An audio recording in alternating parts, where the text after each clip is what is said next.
This week on the Autocar show, we bring you an exclusive first drive of Volkswagen's hot hatch, the Polo GTI. We bring you all the action from the jury round of the Autocar Awards 2016. The hot hatch market in India, well, it's getting hotter. Fiat spiced things up with the Punto Abarth, but now Volkswagen is going to take it past boiling point. No, it's not with the GT TSI, but with this, the Polo GTI. We are going to get this legendary moniker to India very soon. Let's see what it's like. Normally at this point we talk of how the car looked or what the interiors are all about, but not with the GTI.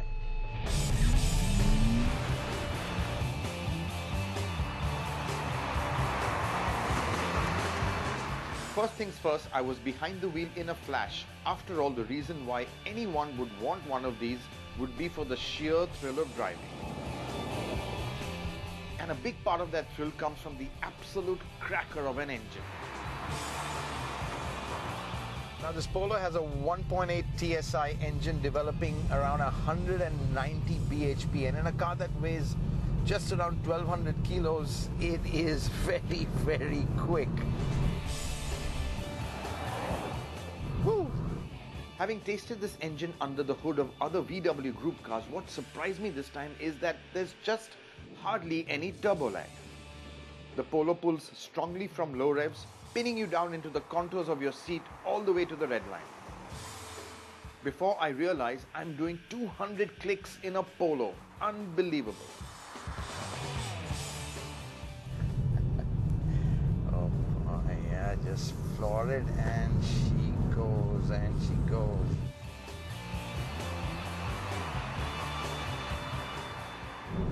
Engine note, well, they could have done something to the exhaust. It has got a slight sporty rasp, but just the base of this car, you expect the sound to match as well.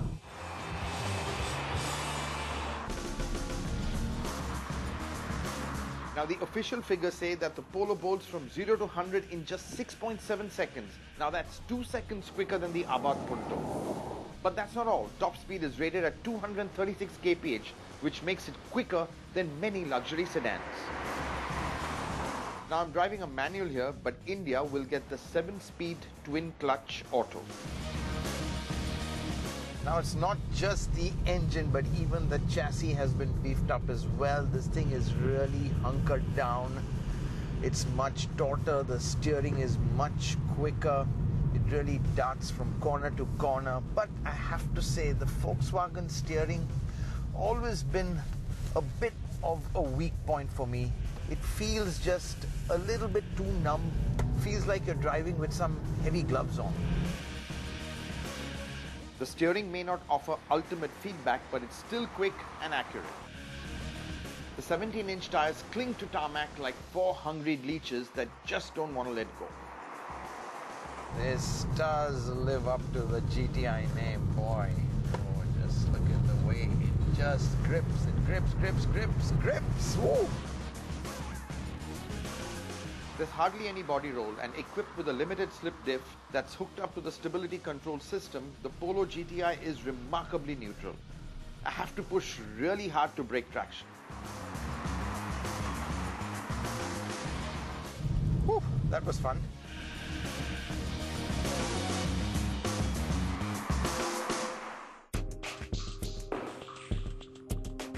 Now I'm driving the 5-door version, but VW will bring the 3-door to India, which I'm not sure is such a good idea. But VW feels it adds to the exclusivity of the car.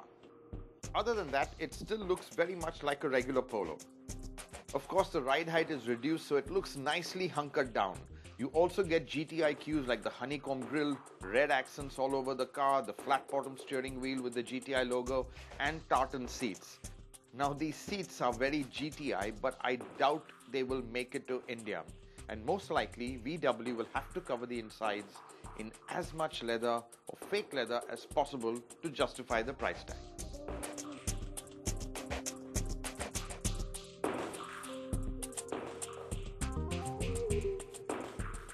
Oh, this car is just amazing to drive. It's so much fun. It's just a pocket rocket. But this car is also an assault on your pocket. What we hear is going to cost upwards of 20 lakhs. Now that's an insane amount of money to spend on a hatchback. But when you drive it, you might think that's not a bad way to burn rubber and burn some cash as well. Stay tuned as the battle for Car of the Year gets underway after this break.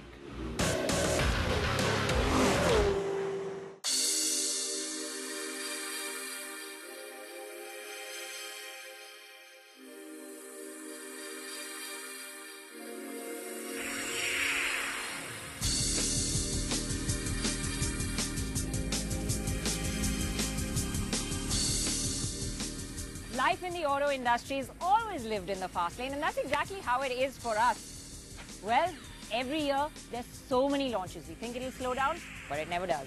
And with each launch, we at Autocar India are dealing with hundreds of new questions, but along with that, there's lots of excitement as well.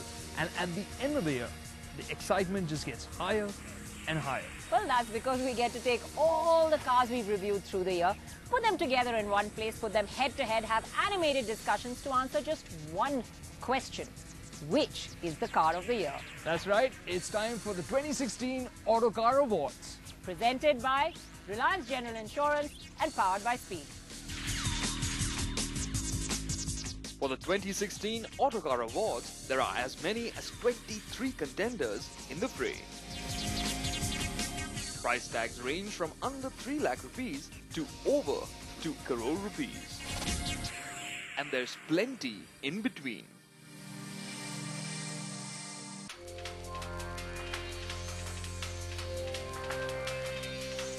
Starting at the small end of the scale, we have Renault's Kwid. This entry-level hatchback is tough, cool, and has all the makings of a game changer. Combining the practicality of a 3-row MPV in a sub-4 meter footprint is the Datsun Go Plus.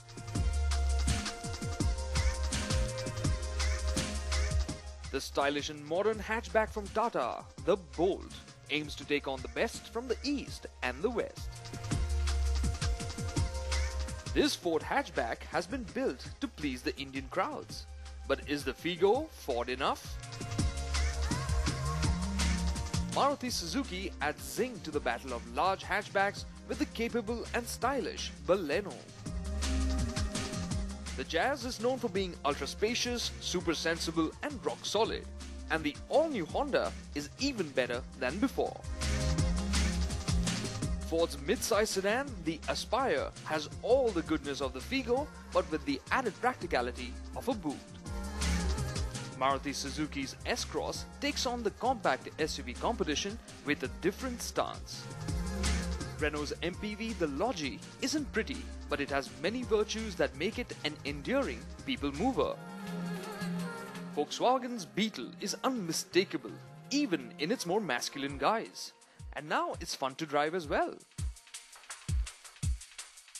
Audi's A3 Cabriolet. It's the easiest way to experience the thrill of open-top motoring in India. DC Avanti is India's first homegrown sports car. Its strongest suite is flamboyance, not performance. The third generation Audi TT Coupe is just wow to look at, and now it wows you with the way it drives as well. Audi's S5 Sportback is everything Audi stands for: sharp, fast and comfy, and it's all delivered in an extra large helping. BMW's M4 is the soul of the M division, and despite dramatic changes, it still deserves to be. The Mercedes Maybach S-Class. It's a sublime combination of luxury and power. BMW's hybrid sports car, the i8, is fantastic. Looks, performance, it's got it all. And it also has Planet Earth's back. Coming to the SUVs, we have Mahindra's TUV 300, or the tough utility vehicle. It is a rugged SUV packaged into a city-friendly sub-4 meter length. Hyundai's Creta offers a mix of ingredients that make it a very tempting option for compact SUV lovers. Chevrolet's Trailblazer is a mammoth old-school SUV that has a lot of spirit in it. The new Discovery Sport makes for a tantalizing entry-level offering from Land Rover. Volvo's XC90 signals the arrival of a new Volvo. This SUV is safe and solid, but indulgent and cutting-edge as well. Audi's blockbuster SUV, the Q7, is a lot more car-like than before. And that's mostly good news. Of course, to evaluate a wide variety of cars as this, we have a power-packed jury panel, starting with Manvendra Singh, Narain Karthikeyan, Shapur Kotwal, Hormazd Sorabjee, and Renuka Kirplani. The jury got down to testing the cars with gusto, ticking them off their list one by one. The SUVs, meanwhile, were tested on a special rough road track. Well, we've got quite a range of cars here. There's everything from the little Quid to the Overlux Maybach. I mean, it's a hell of a choice. I can imagine it. It must be a really tough job for the jury members. It was. So, I mean, narrowing it down to what would be the most relevant cars for the Indian market, I think that's the really tough part, isn't it? I think we worked hard, but we managed to do it. It was a long and exhaustive process.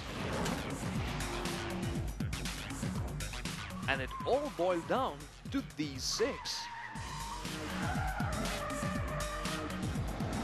Everyone was eager to get a taste of the small but attention-grabbing Renault Kwid. Renault has done a super job of packaging the vehicle. I mean, I'm just impressed with the level of equipment. You know, the trims, it doesn't feel like a entry hatch. The suspension ride height and the road feel that you get on the steering wheel are far safer than you get it in a small car like that. You don't get that rickety feeling. So overall, the practicality is fantastic. There's so much storage space. The boot is huge. And I think, it really takes equipment to a new level by having a touch screen in a car under 3 lakhs. Now, that really is something I don't think we've seen anywhere else in the world. I think the only thing I found lacking was a little bit on the power, like it struggled on the uphill section, but I have to still put it back into perspective that this is a small car. When you view it from the outside, it looks so tough, so strong, you keep forgetting it's actually a compact car. Of course, you'd like the smoother engine, nicer power delivery, better brakes, but overall, I think what Renault has done is they've really impressed us with the things they've got right. Honda's Jazz was revolutionary when it first came to India. Can the second generation Jazz do it all over again?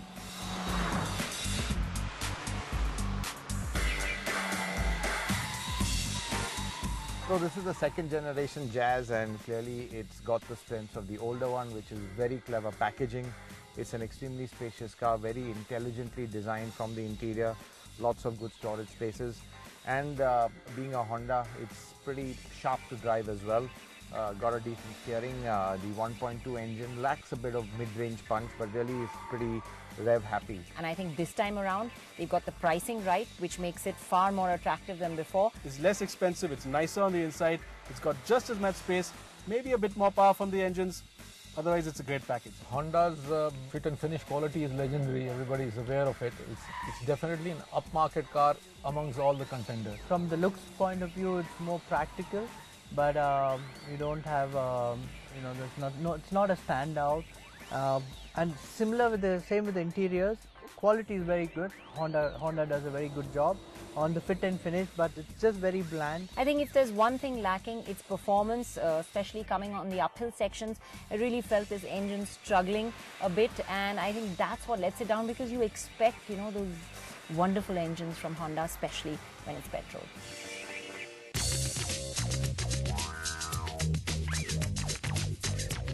Historically, the Baleno nameplate hasn't spelled success. But to change things around, Maruti has pulled out the stops for this hatch.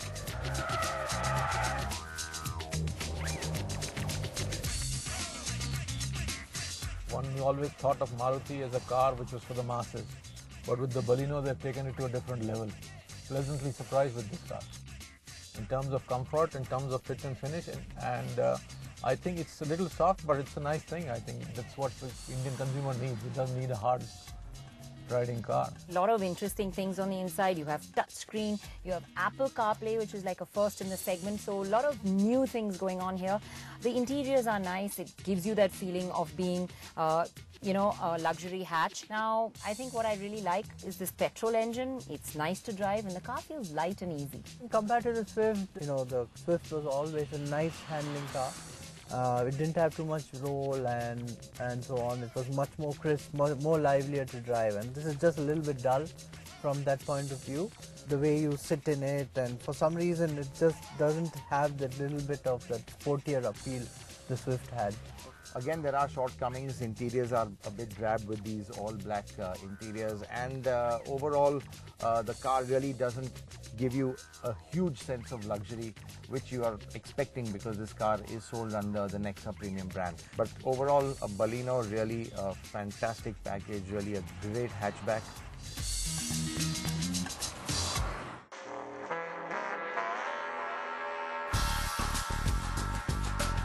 Ford's Figo Aspire was also being scrutinized to see if this sensible compact sedan still had that Ford edge.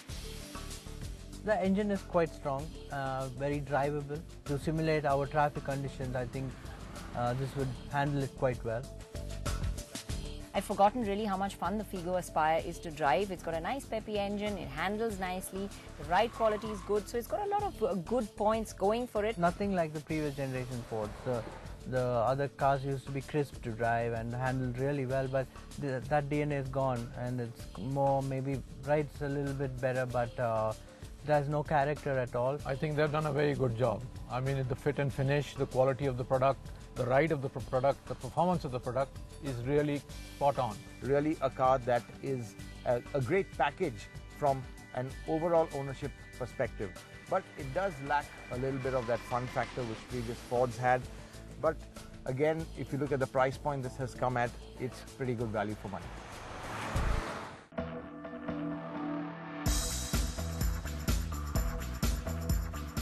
Mahindra's TUV 300 can grab attention, but is that backed up with a solid package? I think at the outset what's really impressive is the level of interior on this SUV. I think Mahindra have lifted it quite a bit. It's not fabulous, but it really is quite nice for what it offers, and I think the best part about it is the value that all of this comes at. It's a spacious SUV that's got good level of interiors, and I think in its segment it offers great value. Just wish it had a slightly stronger engine. Mahindra have always been famous for their strong, torquey diesels, and this one, the 3-cylinder, falls a bit short.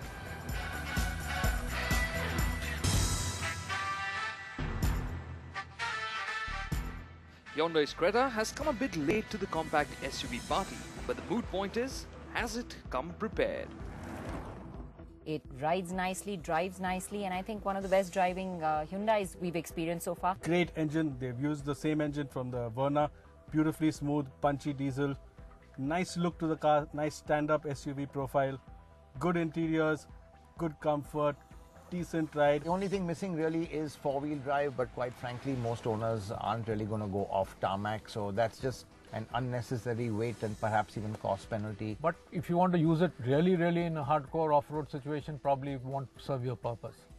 But for the city, urban driving, town and country is what you call, this is town and country vehicle. The top-of-the-line loaded model is pretty expensive, and you go into an area where you ask yourself, do I really want to pay so much money for this car?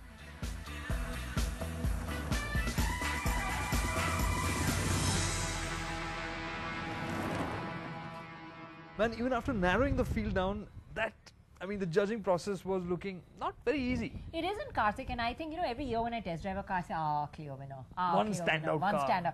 But there seem to be now so many standout cars. Each one's creating new segments, doing something better, putting their best foot forward. It's really impressive. Like, even the less expensive cars seem so much more appealing. Exactly. Right? I mean, everybody's doing something different, something new, putting their best foot forward, and the competition's getting really tight. The winner must be that one, no? Yeah. Try your luck. I'm not going to let the cat out of the bag. But you tell me about the bike of the year. Yours wasn't an easy judging either. Well, it's not too hard either with bikes. I mean, you can have fun, and this one was more fun. Yeah, But right. which one was most fun? Well, you'll just have to wait a while to find out which the car of the year and the bike of the year is. We hope you've enjoyed watching the show. That's it for this week, but next week we'll be back bringing you all the cars and bikes from the Auto Expo 2016.